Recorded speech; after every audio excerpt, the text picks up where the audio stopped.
ये उन दिनों की बात है जब भारत में कॉमनवेल्थ गेम हुए। संसद में बड़ा हंगामा मचा हुआ था कि कॉमनवेल्थ गेम की तैयारी चल रही है अब भी और चले ही जा रही है, काम अधूरा पड़ा है और गेम की तारीख आ गई, उद्घाटन का समय आ गया। उस समय केंद्र में मंत्री थे मनमोहन सरकार में, MS गिल शायद नाम था, सरदार जी थे। संसद में बयान दे रहे थे खड़े होकर और उन्होंने कहा था कि जी ये तो हिंदुस्तान है, यहाँ जब बारात मेले पे आ जाती है, गांव के मेले पे आ जाती है, गांव जहाँ से शुरू होता है वहाँ बारात आ जाती है, तब तक बारात के स्वागत की तैयारियाँ चलती हैं, हमारा तो ऐसे ही चलता है। ये जो बयान था ये दिखाता है कि काम के मामले में हमारी पूर्व सरकारों का रवैया क्या था, काम करने का कल्चर क्या था। राम राम, मेरा नाम अजय सिंह और स्वागत है आपका मेरे YouTube चैनल पे। अब मैं आपको एक वर्तमान की चीज़ दिखाता हूँ जिसे आप अपने आसपास देख सकते हैं, जिससे आप फर्क कर पाएंगे पूर्व सरकारों और वर्तमान मोदी सरकार में फ़र्क क्या है। इलेक्शन है और इलेक्शन में किसी भी राजनीतिक दल और सरकार की फर्स्ट प्रायोरिटी सिर्फ इलेक्शन होता है, उन्हें चुनाव जीतना है, कैसे भी जीतना है।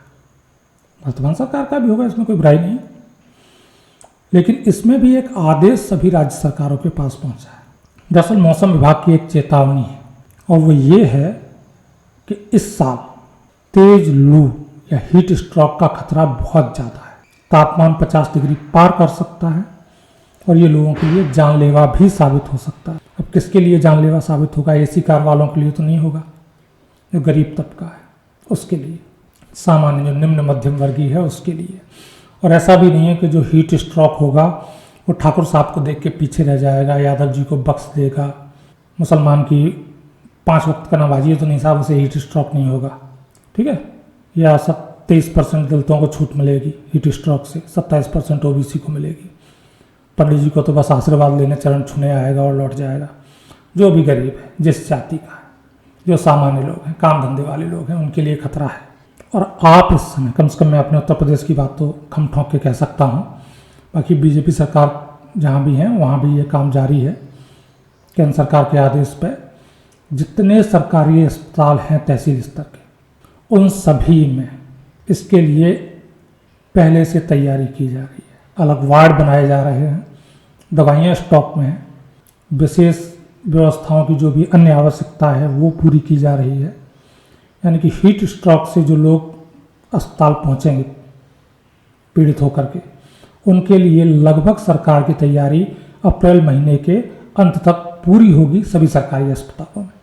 उत्तर प्रदेश में तो जोर शोर से है, बाकी राज्यों का आप लोग अपने आसपास के अस्पताल में देख के हाल बता सकते हैं। और ये कब किया जा रहा है? जब सरकारें चुनाव में हैं, उनका प्रायोरिटी पर चुनाव है। मई जून की गर्मियों में जो होगा उसके लिए तैयारियां अस्पतालों में मुकम्मल है। तो ये काम करने का फ़र्क है पूर्व सरकार का और वर्तमान सरकार का। पहले जब हीट स्ट्रोक से लोग गिरने लगे, मरने लगे, उसके बाद अध्यादेश जारी होता, एक आदेश जारी होता सरकार से कि नहीं भाई, लोगों के लिए प्याऊ लगाओ जगह जगह ठंडे पानी के, लोगों को मुफ्त प्याज बांटो, बगल में दबा के घूमे। ये कब होता है? मरने की खबरें आने लगती मीडिया पे कि इतने लोग यहाँ गर्मी से मारे गए, लू से मारे गए। और आज ऐसा नहीं है कि जनहानि नहीं होगी अगर इस तरह का कुछ हुआ, लेकिन उसे मिनिमाइज करने का प्रयत्न पहले से होना चाहिए और वही सरकार कर रही है। आम लोगों के लिए सुविधाएं अस्पताल में तैयार कर दी गई हैं। तो देश की जनता बेवकूफ़ नहीं है, वो जानती है कि आम आदमी के हित में काम कौन करता है और चुनाव परिणाम आपको वही बताएगा कि इस देश में लोग बेवकूफ़ नहीं हैं। राम राम।